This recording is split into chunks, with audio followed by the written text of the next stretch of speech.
Hey, Sam here from Sugar Spun Run, and today I'm showing you how I make my classic favorite crinkle cookies. This recipe is one of my favorite Christmas cookie recipes. It is always on any Christmas cookie tray that I make, and it's just so good. It's very rich, moist, and fudgy. Now, with this recipe, it's also super versatile. You can add Hershey Kisses on top, all different kinds to make festive, fun cookies. I'll show you how to do that at the end, but we just start with the same base no matter what you're adding on top. So the first thing you need for this recipe is 12 tablespoons, which is usually 1.5 sticks of unsalted butter, and you want that to be softened. We are also going to add 1.5 cups of granulated sugar, which is 300 grams, and 1/2 cup or 100 grams of firmly packed light brown sugar. And the butter, I don't think I said that earlier, that's 170 grams of butter that you need. All right, today's recipe could absolutely be made using a stand mixer, but today I'm just going to be using my electric hand mixer instead. Use whichever one you prefer. We're going to beat together the butter and sugars until everything is light and fluffy. All right, next up we're going to add our eggs. You need 4 large eggs for today's recipe. I am going to stir them in one at a time. Oh, this is a pretty big one.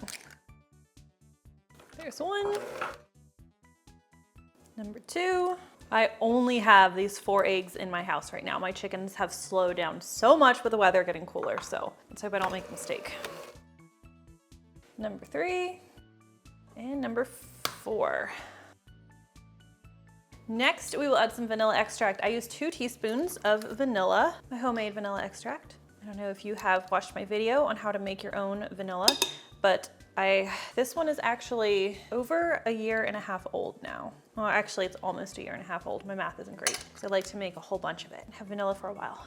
Just briefly stir this in.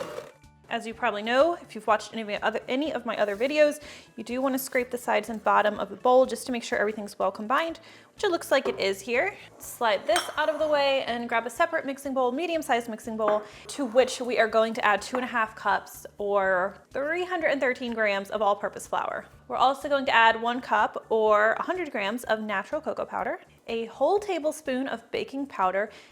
If you can get the aluminum-free baking powder, I would recommend using that.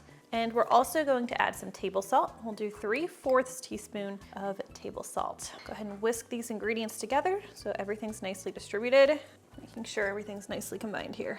The benefit of using clear mixing bowls. All right, we are going to gradually add the dry ingredients to the wet, and I'm going to use my mixer to combine them on low speed. I'll usually do this in like 3 parts. Do not add all of the dry ingredients at once. Not only will that be difficult to combine, it's going to make the dough really dry and more difficult to work with. And when everything's combined, we end up with a dough that really kind of seems more like a batter. It reminds me more of a thick brownie batter than a cookie dough. All right, I'll scrape the sides and bottom of the bowl. All right, and to make these nice and chocolatey, we're also going to add some mini chocolate chips. These are technically optional, but they're not really optional. You should definitely add them. This is a cup or about 180 grams of mini chocolate chips, and we will just fold these into the batter until they're well distributed throughout.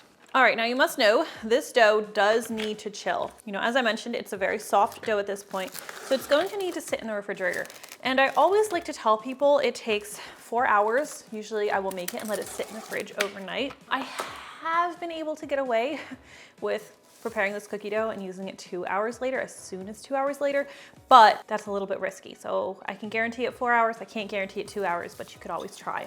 All right, I do have some that I prepared last night, so I'm gonna go ahead and grab that now. When you're about ready to start baking your cookies, get your oven preheating to 350 degrees Fahrenheit and measure yourself out some powdered sugar. So we're going to scoop this cookie dough into level 1.5 tablespoon-sized scoops. Using my little cookie scoop here.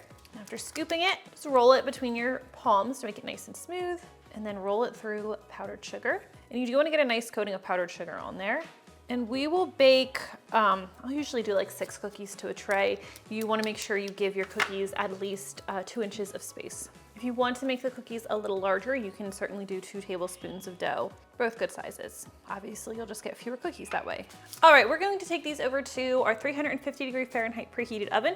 We'll bake them in the center rack for about 9 to 10 minutes. You do not want to overbake these cookies because if you do, they're going to be dry and they are supposed to be nice and moist and fudgy. So check them at 9 to 10 minutes.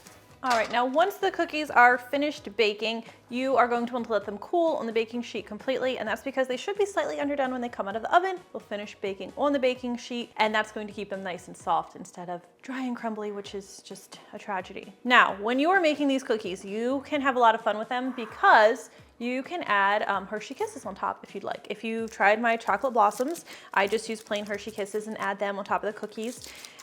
Today, since Christmas is approaching, I have these candy cane kisses, but you can use any kind you'd like. These cookies have been sitting a little bit too long for me to add them, but I do have another tray I'm about to pull out of the oven, and I feel like you could probably figure this part out on your own, but I'm just still gonna show you how it's done. So you do need to do this while the cookie's still warm. Within a minute and a half of them coming out of the oven, just gently nestle the Hershey Kisses into the center of each cookie. Ideally, you would have yours already unwrapped because you do have a small window of time. It's important to add them while the cookies are still warm or they're never going to stick.